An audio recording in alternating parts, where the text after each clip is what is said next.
김현정의 뉴스쇼 CBS 라디오와 함께하고 계십니다. 저는 퇴근길 시사잡기 정관용입니다. 권영철 대기자 어서 오십시오. 안녕하십니까. 들어오면서 한마디 하셨잖아요. 카메라가 왜 이렇게 많아졌냐. 카메라 한 대였는데 갑자기 네 대가 됐어요. 카메라가 좀 많아졌네요. 진짜 그러고 보니까. 네. 유튜브로 뭐 이왕 시작을 했으니까 좀 여러분이 원하시는 게 많으세요. 점점. 보이는 라디오가 확실히 되는 건가요? 아유 뭐 그래도 우리는 여전합니다. 우리는 아날로그 라디오가 더 좋은 사람들. 그래서 유튜브로 보시는 분들 조금 편하시라고 카메라 여러 개 설치했어요. 들어오셔서 보시고 구독을 꼭 눌러주시고 가는 게 중요하대요. 아, 구독을 눌러달라? 네, 구독을 누르고 가시라고 꼭 얘기해달라고. 자, 속보가 들어왔습니다. 정의용 특사로 다녀온 정의용 실장이요. 잠시 후 10시 40분에 정상회담에 관련된 남북 결과, 어제 다녀온 방북 결과 브리핑을 한답니다. 시간이 정해졌군요. 10시 40분이랍니다. 예, 권영철 대기자 오늘 뭐 가지고 오셨어요? 양승태 대법원의 재판 거래와 관련된 내용입니다. 검찰 수사가 지금 상당히 진전이 되고 있죠. 예. 핵심이 이제 전직 법원 행정처장과 진전이 되고 있는 거 맞아요? 예, 상당히 뭐 언론 보도만 보면은 계속 되풀이되는 듯하지만은 뭐 압수수색도 뭐 그렇고 뭐 계속 흐지부지 되는 느낌인 건 줄 알았는데 뭐 전현직 아니에요? 판사들 소환되고 있고 예. 검찰이 임종헌 전 차장의 USB와 하드디스크를 확보하면서 예. 핵심 증거 법원도 잘 모르는 자료들까지 확보를 했거든요. 그래서 알게 모르게 상당히 깊숙이 들어가 있고 그래요. 지금 문무일 검찰총장이 해외 출장 중인데요. 예. 이 기간 내에 아마 뉴스 인물 관심 가는 임종헌 전 차장이나 전직 법원 행정처장이 소환되지 않을까 하는 전망도 있습니다. 그렇군요. 네. 그렇군요. 오늘 Y 주제 뭡니까? 상고법원 얘기만 많은데 양승태 대법원이 정말 왜 상고법원에 그렇게 목숨을 걸었을까? 아니 상고법원이 뭔지에 대해서는 우리가 이미 한참 전부터 네. 계속 여러 번 얘기 드렸는데 오늘 그 얘기를 다시 하자고 하시는 건 아닐 테고. 상고법원에 집착한 진짜 이유가 뭘까? 그 속내를 좀 들여다보자는 겁니다. 표면적인 이유 말고 네. 이토록 비자금까지 무리해서 모아가면서까지 상고법원에 집착했던 진짜 이유, 진짜 속내를 들여다본다. 네. 일단 표면적인 이유는 여러분 이제 다 아시죠. 대법관의 업무 과중을 해소하기 위해서 우리는 상고법원이 꼭 필요합니다. 이게 표면적인 이유였어요. 대법원의 상고 사건이 연간 한 4만 건 넘으니까 예. 대법관 1인당 연간 3천 건입니다. 그럼 한 달 300건 가까이 되죠. 그러네요. 그럼 하루에 한 건 이상씩 소화를 해낼 수가 없는 구조이다 보니까 그런 얘기가 나오는 것인데요. 이게 뭐 표면적인 이유일 따릅니다. 전직 한 대법관이 그 얘기를 하더라고요. 뭐라고요? 대법관을 3,000명으로 늘려도 모자랄 지경이다. 판사 정원이 지금 3,000명이 조금 안 되거든요. 전체 정원이. 네. 예. 그런데 대법관을 3,000명을 다 만들어도 안 될 정도로 사건이 많은 것은 사실입니다. 그렇지만 상고법원이 그 문제를 해결하지 못한다는 것은 법원 내부에서도 이미 잘 알고 있습니다. 그건 무슨 말? 상고법원이 생겨도 그 문제를 해결하지 못한다고요? 상고법원이 만들어진다 그래서 이 많은 사건들을 다 해결할 수는 없다는 거죠. 어쨌든 사건 들어오는 걸 막을 수는 없는 건데. 네, 그리고 국민들이 우리가 3심제를 선택하고 있는데 3심 재판을 받을 권리가 있잖아요, 또. 그렇죠. 그렇죠. 막을 수는 없는 네, 거니까. 그렇습니다. 그러면 표면적인 이유는 그거고. 네. 속내. 네. 진짜 사활을 건 진짜 이유는 뭐예요? 법조계의 다양한 의견을 들어봤는데 일치된 의견은 인사권 강화를 통한 법원과 법관들에 대한 지배를 강하기 위한 것이라는 겁니다. 인사권이 상고법원 설치한다고 왜 강화가 됩니까? 지금은 지방법원 부장판사에서 고등법원 부장판사의 승진 한 단계밖에 없습니다.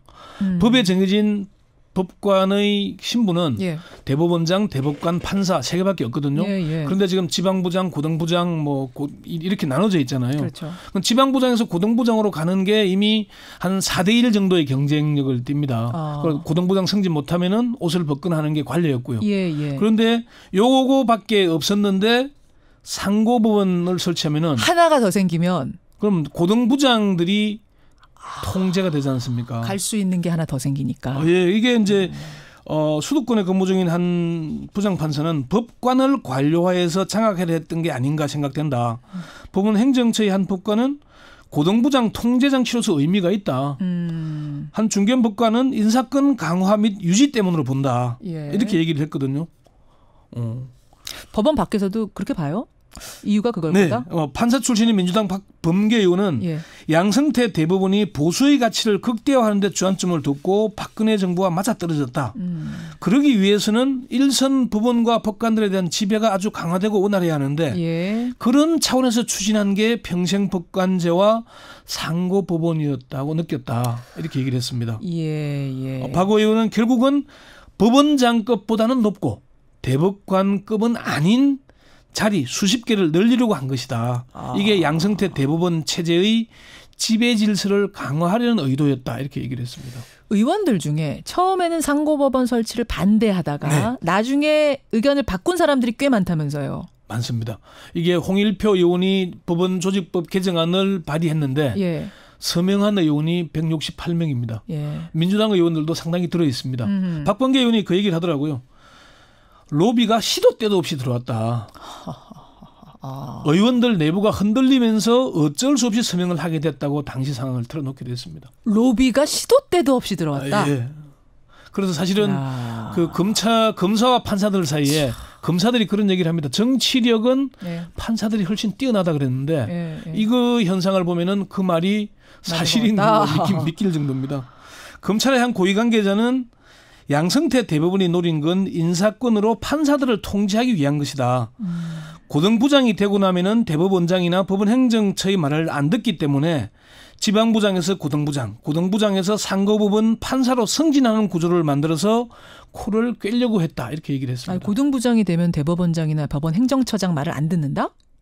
그런 얘기가 취재하는 과정에서 제가 참 정말 많이 들었습니다. 그래요? 고등법원 부장판사는 한 20년 정도 근무하면은 20년에서 25년 사이에 임명이 되는데 판사 정년이 65세입니다. 그러면은 평균 한 15년 정도를 근무하게 돼요. 거기에서. 대법원장 임기는 6년이잖아요. 그러니까 이게 말을 잘 안 듣는다고 합니다. 그러니까 뭔가 더 승진을 할 수 있는 뭐가 하나 있고 그래서 경쟁을 막 시켜야 그 안에서 내 말도 잘 듣고 이럴 텐데. 대법관, 헌법재판관 자리밖에 없잖아요. 그러네요. 이 자리 경쟁률이 워낙 뛰어나다 보니까. 그리고 또 판사들만 승진하는 게 아니라 외부에서도 들어오잖아요. 그렇죠. 그러다 보니까 정말 어렵고 길을 통과할 정도로 어렵다 보니까 대법관 헌법재판관 자리를 포기한 사람은 뭐 법원행정처나 대법원장 눈치 안 본다. 그렇다는 거죠. 그러니까 눈치 보도록 하는 중간 단계 하나를 더 만들고 싶었던 게 상고법원 아니에요. 그러니까 지방법원 부장 판사들은 고등부장 승진을 매개로 줄을 세우고 고등법원 부장 판사는 상고법원 판사 승진을 고리로 줄을 세우겠다는 말이 있는 거죠. 권현철 기자, 판사들이잖아요. 판사님들 줄을 그렇게 세운다고 세워집니까? 엘리트 중에 엘리트라고 불리는 법관들도 인사권에는 도리가 없는지 줄을 설 수밖에 없는 구조라고 합니다.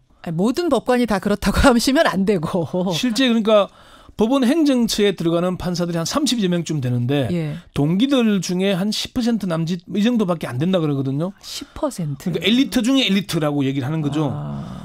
지방 부장들을 줄을 세워서 순치된 판사들을 고등부장으로 승진시켰기 때문에 지금 이 사법농단 와중에 고등부장 판사 이상이 목소리를 내는 걸 본 적이 있습니까? 없습니다. 오히려 김명수 대법원장이 하려는 개혁에 반발하기만 했죠.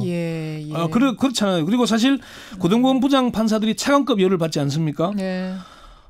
상고법원이 설치돼서 고등부장과 대법관 사이에 상고법원 판사 직위가 만들어지면은 고등부장들이 승진을 의식해서 대법원장이나 법원행정처 눈치를 볼 수밖에 없는 구조가 된다는 겁니다. 이해가 되네요. 상고법원이 설치되면 대법원장 권한이 강화되는 거네요. 이래저래. 한마디로 사법부의 제왕이 될 것이라고 제왕이 될 것이다. 전직 대법관이 신의 한 수라고 얘기를 하더라고요. 상고법원 설치가 신의 한 수다. 뭐 완전히 법관들을 통솔할 수 있는 현직 한 고위 법조인은 상고법원이 설치되면 제왕적 대법원장의 완성판이 된다. 상고법원 만드는 순간 판사들이 퇴직할 때까지 인사에 목을 매게 되어 있다라고 얘기를 했습니다. 저는 오늘 이 얘기 들으니까 그러니까 상고법원이 필요하고 목숨 걸고선 했다는 것까지 알겠고 대법원이 너무 넘치니까 나눠주려고 했구나라고까지만 막연히 생각했는데 이 정도의 뒷얘기가 있을 줄은 몰랐어요. 그러니까 법원 행정처가 만든 문건에 이런 내용이 있습니다. 상고법원 판사를 뽑는 4가지 방안이 있는데 CJ는 BH와 협의하여 상고법원 판사 최종 후보자를 선정한다. 이게 일환이고 CJ가 누구예요? CJ가 칩 저스티스 대법원장을 뜻합니다. 대법원 양승태 대법원장. 양승태 CJ. 예, CJ라고 표기할 정도로. 칩 예, 저스티스. 예. 그리고 이안이 BH의 의견을 들어서 상고법원 판사 최종 후보자를 선정한다. 3안이 정부 등 각계의 의견을 들어 상고법원 판사 최종 후보자를 선정한다. 결국은 상고법원 판사의 정원이 명시되지 않았지만 3, 40명 선으로 이제 추산이 됐는데 예. 그 임명권을 대법원장이 모두 행사하는 겁니다. 대법관처럼 인사청문회도 없습니다. 그래요. 네.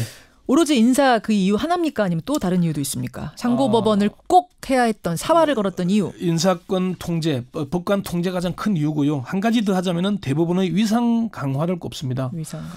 대법원 조직법 11조에 대법원은 최고법원이라는 규정이 있습니다. 예. 그런데 그 최고법원이라는 게 사법부 내의 최고법원이지 예.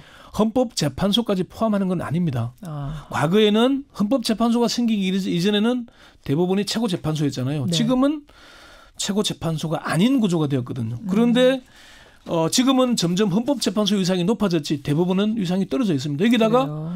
대법관 수를 늘리면 어떻게 되겠습니까? 위상이 더 떨어지겠죠.